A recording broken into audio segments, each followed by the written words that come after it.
Ah, Smart Water Alkaline with antioxidant. Whoa, that's refreshing. And a 9.5 plus pH for every way you move. I did take a Spain class today. Restoring like a pro. Smart Water Alkaline with antioxidant. For those with a taste for taste. Grab yours today. Shopping is hard. I can never find anything in my size. I don't even know my size. I buy my clothes the same place I buy my groceries. There's a better way. Make it easy with Stitch Fix. Just share your size, style, budget, and done. Your personal stylist sends pieces picked just for you. That was easy. Stitch Fix. Online personal styling for everyone. Free shipping and returns. No subscription required. Get started today at stitchfix.com. This podcast is supported by Progressive, a leader in RV insurance. RVs are for sharing adventures with family, friends, and even your pets. So if you bring your cats and dogs along for the ride, you'll want Progressive RV insurance. They protect your cats and dogs like family by offering up to $1,000 in optional coverage for vet bills in case of an RV accident, making it a great companion for the responsible pet owner who loves to travel. See Progressive's other benefits and more when you quote RV insurance at Progressive.com today. Progressive Casualty Insurance Company and Affiliates. Pet injuries and additional coverage and subject to policy terms.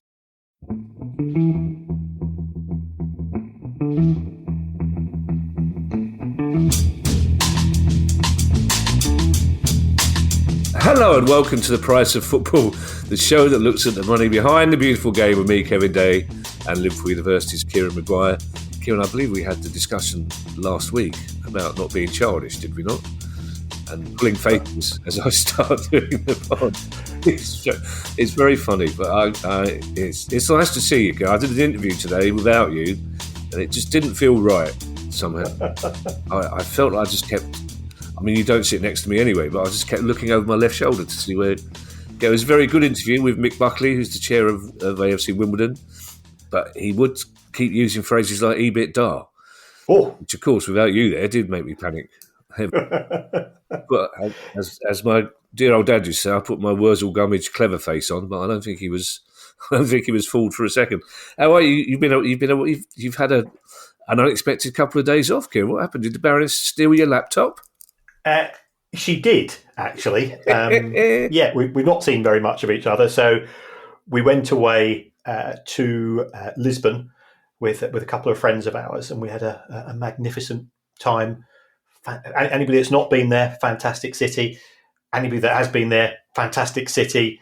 The boy Ronaldo, blimey, he gets around a bit. They've got, I think, every shirt that he's ever worn. Oh, my God. Manchester United, Portugal, Sporting Lisbon, you name it. He's deified over there. But yeah, beautiful, beautiful place, and the custard tarts. Oh, aren't they lovely? And the caldo verde, Kieran, the green soup. Oh my God, can't be doing with the fardo. I have to say the melancholy singing. It's partly because you and I, Kieran, we've had enough of that growing up with Irish families. We've got enough melancholic singing of our own, thank you. We're having to go to Lisbon to get some. It's Questions Day, Kieran. One of the fortunate byproducts of your travel is that we're recording this a bit later on Monday than we normally would, which meant that Mirabile Dictu, the John Textor news actually came in before we recorded this pod, and we're going to talk about it obviously in greater detail on Thursday, the news pod, but out of nowhere, that deal done and dusted very, very quickly. Yes, it's done and dusted in terms of a price being agreed between the two parties. What we now have to do is to go through the owners and directors test process of the Premier League. Given Woody Johnson's existing portfolio of sports clubs, you wouldn't anticipate a problem.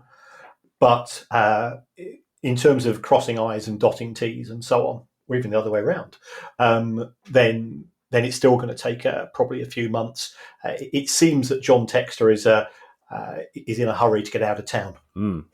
Well, I'm glad you said that, Kieran. As I was on Sky Sports News today, genuinely, they had obviously tried to phone you, and you were in Portugal, and you didn't answer the phone. So clearly there's a note saying, if not available, try the other one. So they phoned me at short notice. And they were indicating that, this is great news. UEFA, the Premier League will let UEFA know by Friday that they've nodded it. I said they won't. The UEFA's decision will have been made already. This may help, but it will still take a number of weeks, if not months, before the Premier League learnt their lesson from Everton. They're not going to rush into these things. They're certainly not going to rush into it just so Palace can play in the Europa League. They'll take their own sweet time, and rightly so. Yes, and as we know that there is one other Premier League football club that has expressed its concerns and wanting clarification on this from UEFA. So again, UEFA will be taking a very forensic approach to what's happened. But the news cannot be bad. Yeah. So it can only help Palace's case.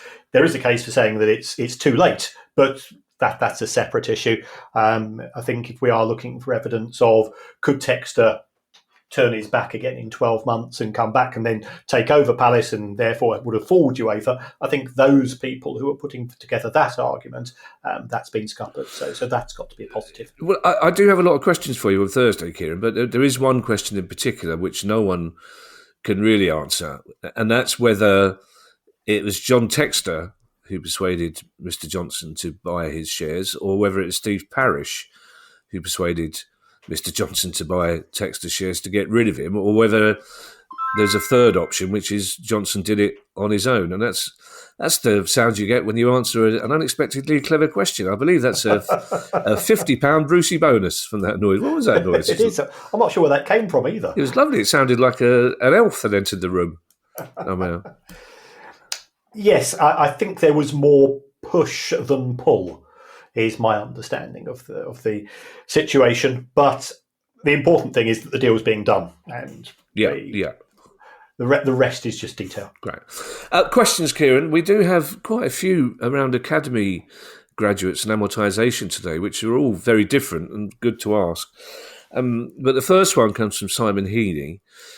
Simon Heaney has a question which is almost related to our interview with Mick Buckley today, because I pointed out Mick Buckley's trophy cabinet at Wimbledon is much, much bigger than Palace's, because they spent a lot of their time in their history in non-league football and were spectacularly successful there. And Simon Heaney has a question about a sort of North London version, which is Wealdstone. He says, I've been a fan of the mighty Wealdstone for over 40 years. We're the first club to do the non-league double, Conference and FA Trophy. Then we fell on hard times, finally made it back after 35 odd years to the National League in 2019-20. It's a very different league to the one we left, with lots of what Simon describes as belts, big ex-league teams, which is an acronym I approve of, belts, but also huge American investment in traditional non-league sides such as Woking and Dagenham and Redbridge. Now, Simon asks a question that we have discussed before, but I'm very willing to ask it in light of the interview with Mick Buckley's. I understand, he says, what American investors see in the likes of Man U and Liverpool, but am I being silly to not understand what's their play in Tier 5? I mean, I suppose the obvious answer, Kieran, is that Americans want into English football where they can't all afford Premier League clubs. That's absolutely true. It also comes down to price. If you take a look at what's happened at Wrexham, McElhenney and Reynolds acquired the club for £2 million. You are able to effectively buy your way out of the National League, out of League Two and out of League One. So for a modest outlay, you can get yourself to the Championship. And then in August, Wrexham are 46 matches away from the Premier League. So if Reynolds and McElhenney can do it, why can't somebody else do it? And as we have seen, going back, just sort of circling back to the Crystal Palace story, if it's £180 million to buy 40 odd % of a club, and you can buy 100% of a club for £2 million, spend say 10, 15, getting yourself into the Championship, then it starts to look intriguing. We also look at what's happened at Ipswich Town, where the Arizona Pension Fund acquired the club in League One and was able to sell off a proportion of it 12 months later and make a profit. So football is attractive to American investors. You cannot underplay the impact that Ted Lasso and Welcome to Wrexham has had in romanticising the game. the American economy has been fantastically successful, and there's a lot of spare cash. So what are you going to do with your spare cash? You can't afford to buy an NFL or an NBA team. The Lakers went last week for $10 billion. That's the first $10 billion deal in history, which is an amazing price. So in terms of an industry where there is a scarcity issue, there's not that many football clubs to acquire. There is excess cash. It is fun.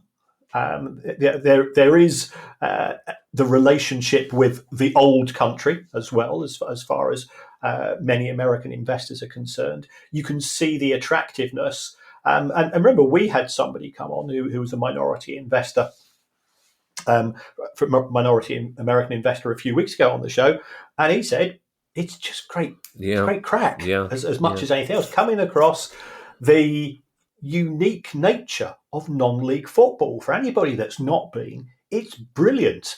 The football is of a decent standard, but the knowledge, I said at the time when myself and the Baroness were invited by Woking, it was very kind of them. Dorking. The fans were great. The atmosphere was great. You can go through the turnstiles and turn back 40 years as far as us being fans are concerned, and you can have a pint whilst watching it. What's not to like? But it's interesting, though, one of the subjects we spoke with AFC Wimbledon about today, and we've spoken to Exeter about before, is that they're having to try to sell their project, for want of a better word, on romance. On so many of their fans have turned to them because they want to support a club that reminds them of the old days, or what their dad tells them about the old days. And when you go down as far as League 5 and sometimes even League 6, and that romance is disappearing because things like Woking, Dorking and Dagenham are being US financed, that's when you do start, and it's not parochial in any way, shape or form, and that's when you do start to get twitchy. Of course, you understand the Premier League's a global brand that's going to attract global money, but when these sides that are traditionally supported by locals for the most part, and very proud locals as well, when they're getting the sort of outside investment that you can't imagine it's going to be there for in 10 years' time, that's when you start to worry about being part of somebody else's vanity project. Yes, I think that is a fair reservation. As football fans, I think we tend to have a very short time frame. It's the most frequent question I've received since football stopped, i.e., domestic football stopped. And I appreciate we've got the women's Euros starting, we've got the under-21s, we've got the under-19s, we've got the Club World Cup, we've got the Gold Cup, we've just got all of these broader competitions taking place. Is how much money have we got to spend? We've just seen the Rangers takeover go through today. I've just been on Scottish television, and the first question was, how much can they spend on players? I think as fans, the first perception is, thanks very much for buying our football club. What's going into the transfer kitty is something which as fans is a logical thing to do. You've only got to look to see what's happened at Wrexham, where they've had a big budget by the standards of the leagues that they've historically been in for the last 3 years, to see the excitement that it's brought. So, yes, I think some fans will be a little bit cautious, and football is littered with failed ownership issues. And football is also littered with people that have come into football clubs with good intentions who have had their wallets just emptied very, very quickly by the more avaricious and predatorial elements of the game. Yeah, we'll be talking about the Rangers takeover again in detail on Thursday, Kieran. But back to questions, and this next question comes from Ike Proud, who, straight into the top 10 of strong names, isn't it? What a cracking name Ike Proud is. And Ike Proud has the first of a couple of questions about academy players and amortization. And Ike says, a club's academy graduates count as pure profit for PSR calculations. But is the same true for players whose transfer fees have been fully amortised?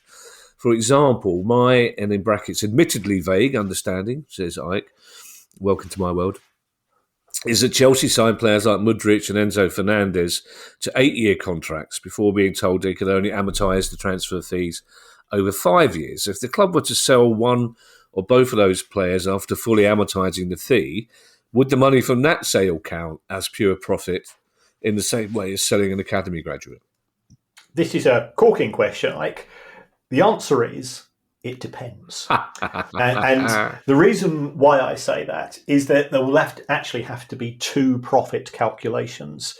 And anybody that's ever run a company will know that the profits that you put into your accounts, which get sent out to shareholders and investors and other parties at company's house, are not the same as the figures which are used for HMRC purposes.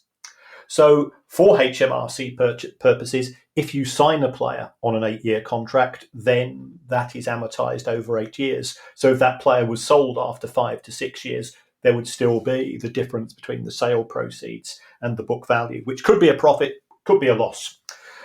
But for PSR purposes, if Chelsea sell Enzo Fernandez in year 6, it will be pure profit for PSR because his contract will be deemed to be at a 0 book value. So you end up with two sets of calculations.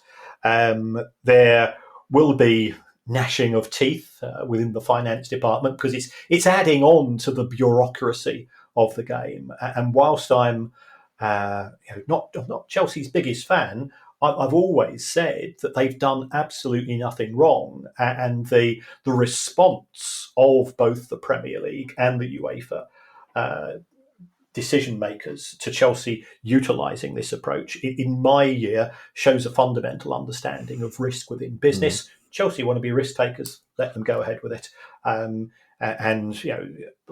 Nobody wants to see any individual suffer. The Mudryk tale, I suspect, is going to be a very sad one. For the individual, and there will be financial and PSR repercussions, I suspect, as well. Yes, and I'm sure we'll be following that as time goes by. But there's no other way to follow it, Kieran, is it, without a time machine? Let's face it.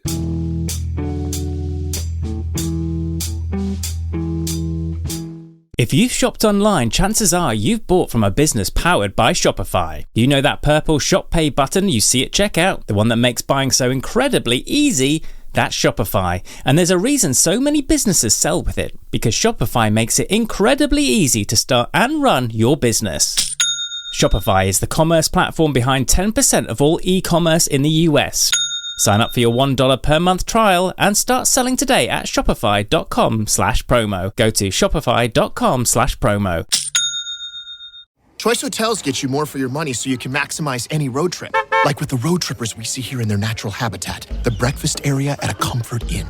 Here's a dad teaching his son how to make waffles, fluffy golden waffles.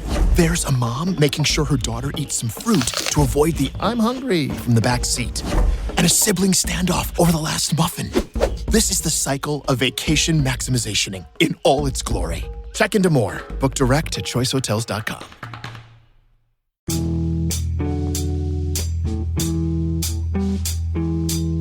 This next question from Hugh Phillips, I was fairly certain was the same question, but a producer guy assures me that no. So it's very different questions. Hugh Phillips, it's the same sort of preamble, pure profit from academy players, etc., which is why they get sold first in general. But surely a player who was signed 4 years ago and has been amortised down over the contract length but signed an extension, do they represent as much profit as an academy player? For example, a player brought for $50 million on a 5-year contract 5 years ago but signed an extension 2 years ago would still have $10 million in book value, but if they managed to resell for $50 million, that would be a £40 million profit, ? Am I thinking right, or am I misunderstanding how the systems were used? No, I think you are understanding correctly, Phillips. Sorry, Hugh. It's very public school there, wasn't it? sorry. Phillips. Well, funnily enough, on Sunday, I was contacted by my former form teacher. Were you? And he's, I've been trying to, these people inspired me to come teach us. He was absolutely brilliant. He looked after me. My dad was very ill when I was at school, and he sort of mentored me for a period of time, and he was absolutely brilliant. So I sent him a reply, and I said, "Dear Mr. Harmon," I couldn't. He said I couldn't use his first name, even though it's 45, 50 years since he last taught me. Yeah, it just felt wrong. It took me 2 years at secondary school to realise that I was going to get hit every time I said this. But of course, every time a teacher said "day," I would go "Tuesday." Because obviously I thought that was hilarious. I actually resented being called Day, to be perfectly honest. Come on now, please. I have to call you Mister. Surely you can call me Master, or some sort. But it's strange though, isn't it? That's you do. Of course you call your teacher Mister, and quite rightly so. You still stand up if he comes into the room. But anyway, back to Philip. In fact, you know what? From now on, Kieran, I'm going to like the Navy in World War II. I'm going to refer to everybody as either Phillips or Johnson or number 2. Yes, number 2. Yes, so Philip's question. Yes, sorry about that, Hugh. What happens is that when a player signs a contract extension, you take the existing book value and you effectively say, let's say that we've signed a player for £50 million 3 years ago. His value is now 20 million in the books. And you're now going to sign a new 2-year extension. So you've got 2 years remaining from the original contract plus 2 years extension. You now say, what's his book value? 20. What's the revised new book period of account? You've still got 4 years. So you would then reduce the amortization cost. And this is one thing which I don't think gets picked up on, Pete, by the press. When a player signs a contract extension, yes, the player gets a pay rise. So the question I get asked most often is, well, surely this is bad news for the club because they've got extra costs. But as the wages go up, the amortization fee goes down because you're now spreading it over a longer period of time. So you would still show a profit on disposal of the player, but it would not be a 100% profit. Oh, okay. Ashley Woodhouse has our next question. And I'm going to warn listeners of a more delicate disposition that there is a swear word coming up in this question. The producer guy has let that one slip. He's normally very good at deleting these things or changing it to a kind of 19th century version. But Ashley Woodhouse says, I heard on the Stacey West podcast, which is a big Lincoln City podcast, and very good it is too, I understand, that if Clive or Harvey stopped investing in Lincoln, for example, that the club wouldn't be in debt because the investment has been in shares.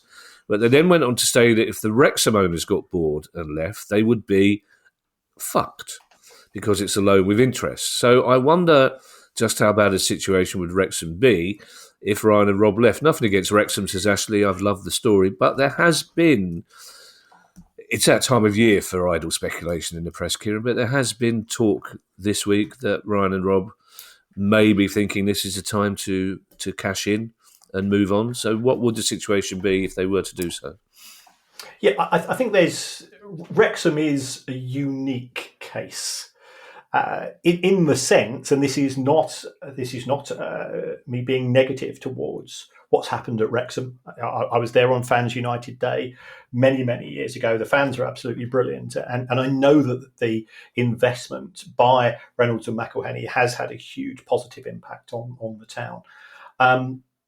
The owners are the brand, and the value of Wrexham AFC is partly due to the brand, and it's partly due to the football club. And I'll be honest, it's mainly due to the brand. I did a club valuation recently, and it was substantially less. I won't go into details, of course, because it's a private matter, but substantially less than what we've seen at Wrexham, where the quoted figures in what you would call senior publications, the likes of Bloomberg and Forbes and so on, have been in the region of $350 to $400 million.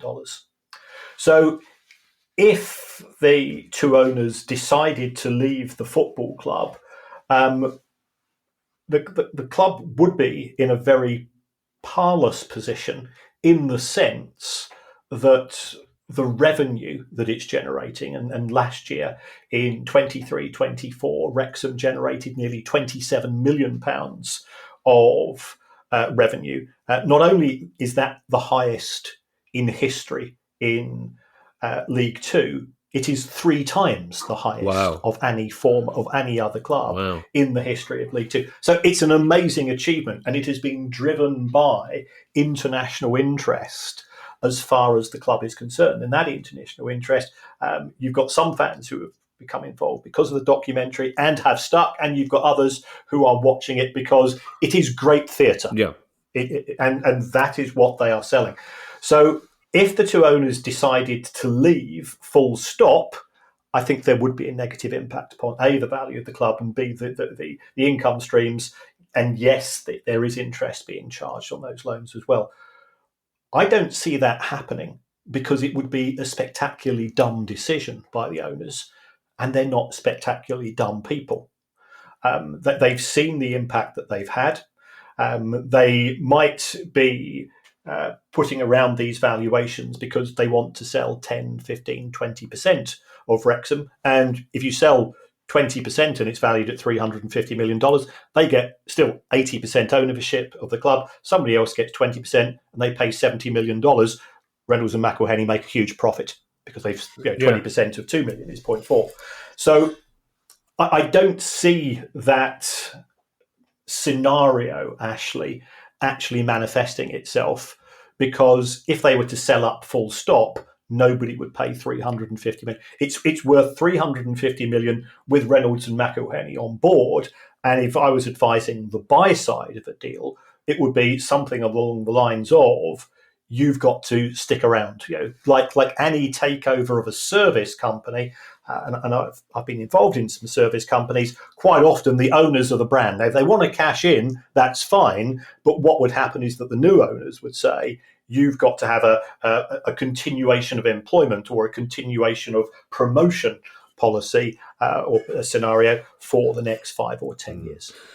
I mean, that's a huge valuation, Kieran, isn't it? I mean, that's up there with Chelsea women, and there are some male Premier League clubs that are not worth that money, isn't it? That's massive.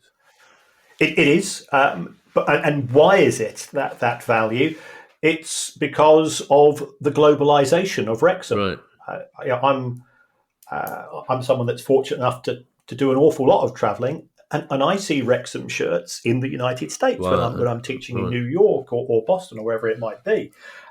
And what's one of the questions I get asked? What do you think of? Have you ever been to the racecourse? Wow. Of course I have. Yeah. And it's become quite a mythical place now, and it's fantastic for the tourism and hospitality trade in the town itself, because it is attracting external interest and people coming across to the UK wants to pay homage to the place by having a visit.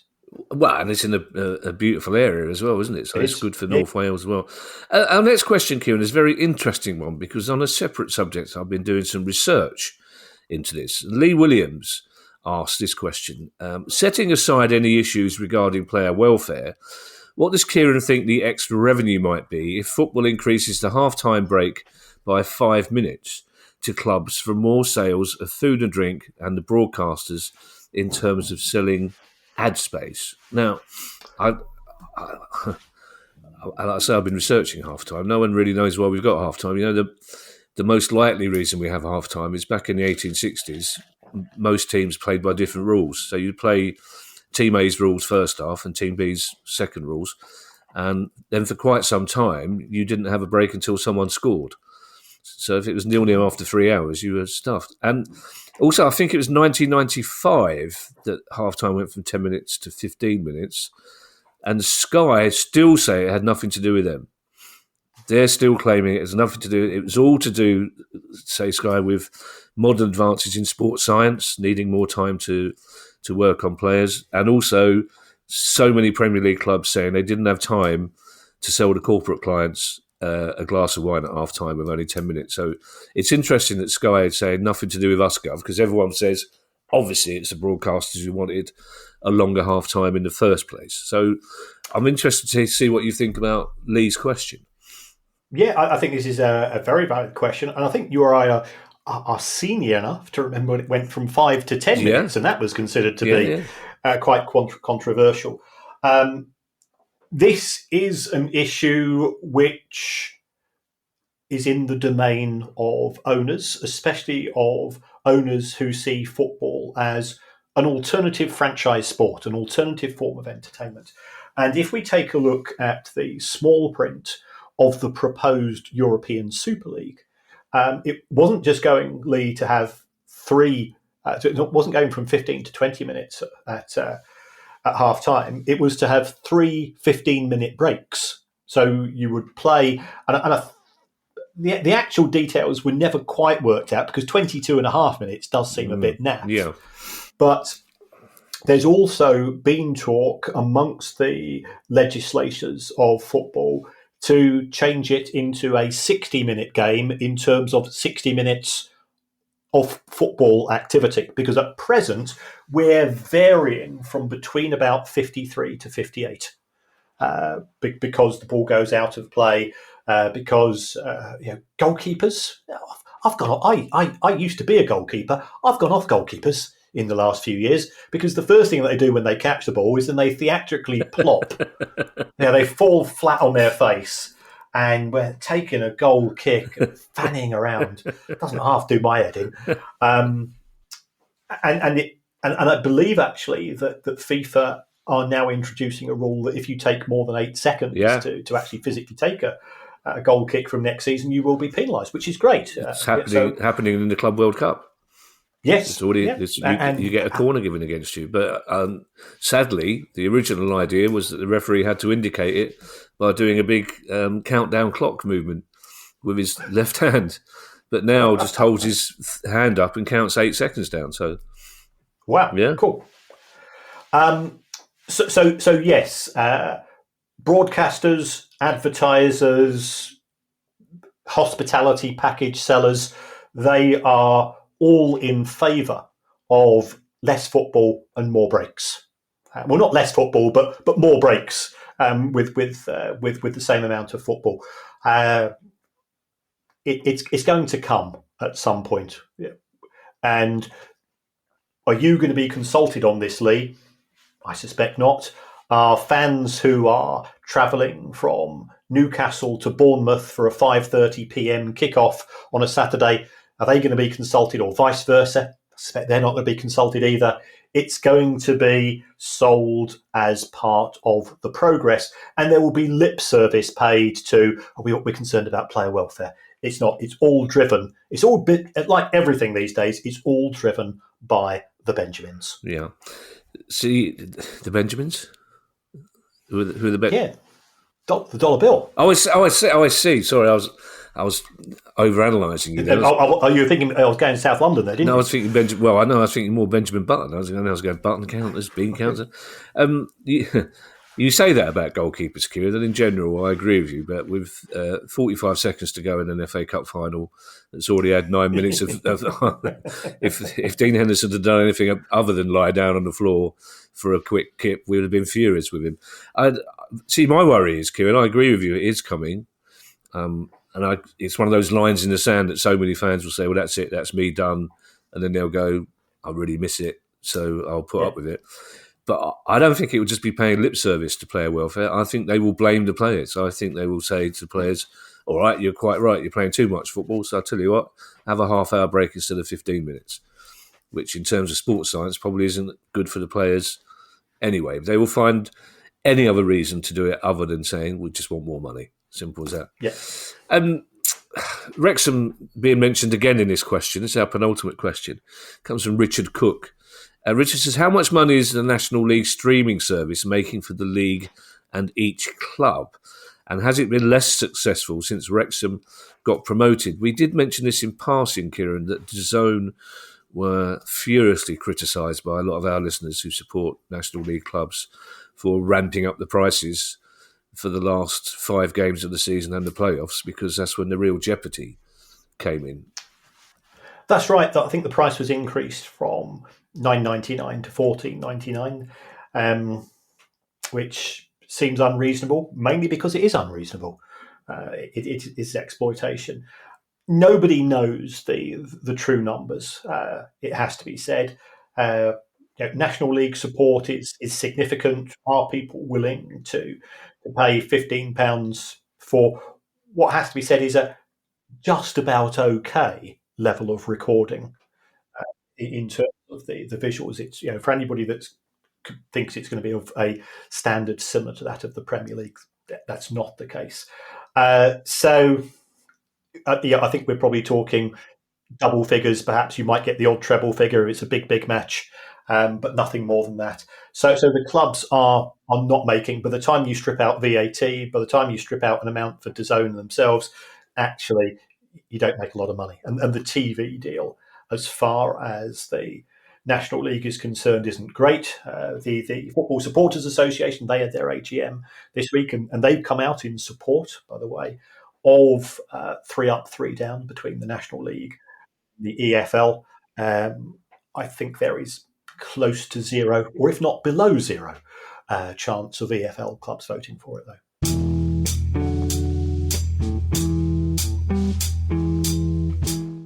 Meta AI is the personal AI to help you with whatever you need.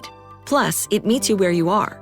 Not only is Meta AI now an app, but it's also on the apps you already know and love: Facebook, Instagram, WhatsApp, and Messenger. Plus the Ray-Ban Meta glasses. It's easy to access wherever you are. So whether you're talking or texting, Meta AI is convenient to use throughout your day. Experience our newest AI that's tailored to you by downloading the Meta AI app. Try the Meta AI app today on the Apple App Store and Google Play. BTW FYI. Visit Nexplanon.com RN to learn about Nexplanon. It's an adjustral implant, 68 milligrams radio pain. Or ask your HCP IRL. Okay, TTYL.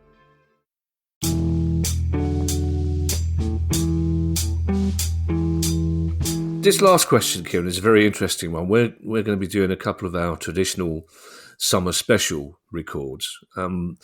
One of which is going to mark the 20th anniversary of the Glazers' takeover of Manchester United. One of which is going to be looking at the finances of the women's game going into the Euros. And this is a question from Steve Gregory, the sort of question I love because it's never occurred to me before. That Steve Gregory says, with the WSL now dominated by teams that are funded by Premier League clubs, can any penalties a Premier League team receive for financial reasons also be applied to their women's team? The WSL team benefit, albeit indirectly, from any wrongdoings by the parent club. So wouldn't it be unfair to other teams in their division not to punish them? That is a intriguing question, Steve. Isn't it? Yeah. The men's teams and the women's teams are separate legal entities. So therefore they are independent of one another from a legal perspective. They have separate governing bodies as well. And therefore, if the Premier League were, let's say that the Premier League said to Chelsea, yeah, we think you've perhaps been pushing things a little bit far and we're going to give you either a financial penalty or something else. It does seem harsh if it is Chelsea's men's team that is guilty of the offence as opposed to the women's team. So I think it highly unlikely. I think, however, Steve raises a broader issue in the sense that not only is the WSL dominated by teams which are funded by Premier League clubs, it's even within that we are getting a 2-speed Premier League, a 2-speed WSL. And that really is bad news because we're in the nurture period of development as far as women's football is concerned. And the clubs at the bottom of the WSL, you know from Palace's experience this year, they need more support rather than the gaps between them and Chelsea growing. And to be fair to Chelsea's owners, that they have backed the Chelsea's women's team fantastically, and that has certainly domestically resulted in amazing achievements. But the women's game, in my view, will be worse if we have a dynasty approach to who wins the trophies. Well, as we'll talk about on our special, Kieran, there are people within the game who think that genie's not going back in the bottle, that it's already too late, that without really even noticing the WSL march towards the Premier League, 4 sides will only ever be able to win, then 3, and then arguably there's only 2 sides will ever win now without massive investment. And the thing is as well, you can't see any of these American owners who come in and buy Premier League clubs investing similar amounts of money in the women's team that they want to invest in the men's game, really, can you? Well, yeah, we have seen the London City Lionesses, and Michelle King has been an incredible beneficial owner. So I'll be interesting to see how the Lionesses get on this season. We're trying to get the chief executive of the Lionesses to come on the show to talk about the challenges of being an independent club. And I do think that is an intriguing position. So that's something I'm working on at present. Great. Thank you to everyone who's joined the Price of Football Club. If you'd like to join that club too and get every episode a day earlier than everyone else, ad-free listening and invite to our monthly Q&A sessions, bonus episodes, quizzes and more, go to our website, priceoffootball.com. If you have a question you'd like answered on our weekly questions show, email us at questions@priceoffootball.com. And if you have a question about women's football or about the Glazers and Man United, then email us questions for that at the same address, questions@priceoffootball.com, and we'll get to those on our specials about those two topics. Don't forget you can follow us on Twitter X, and you can find us on YouTube. And if you'd like to buy one of our books or even a Price of Football t-shirt, you can find all the details on that same website, priceoffootball.com. We'll be back on Tuesday. No, see, you've got me confused now with your what day of the week it is.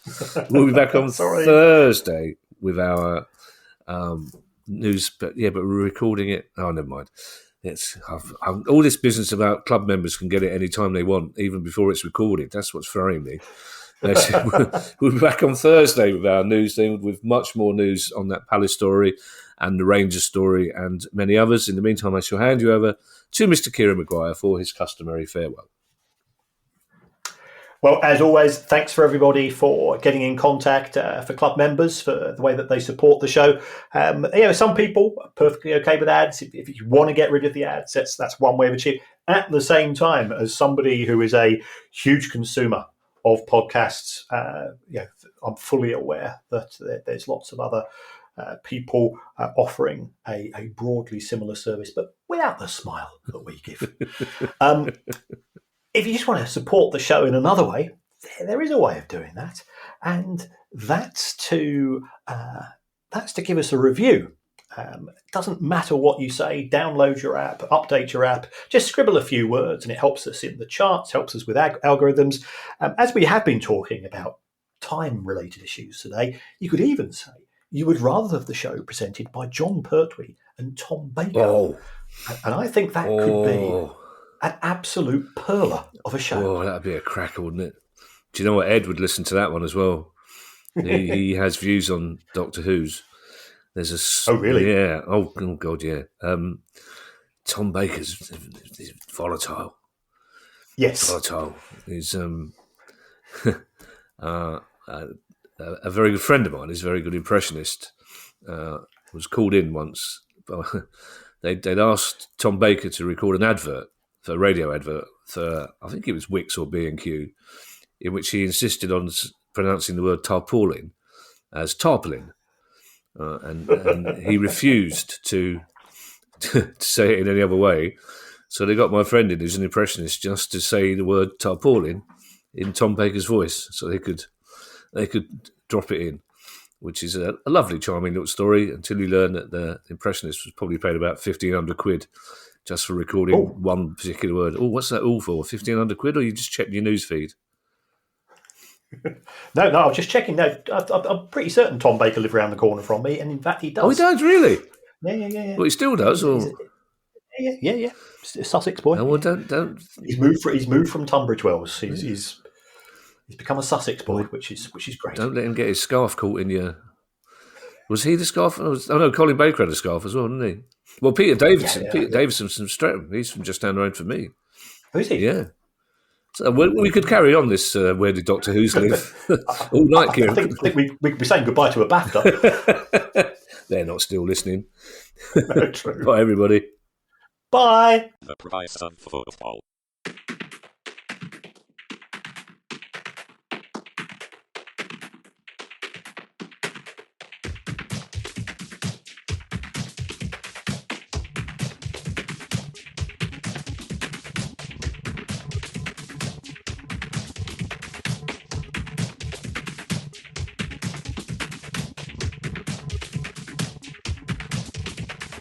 The price of football.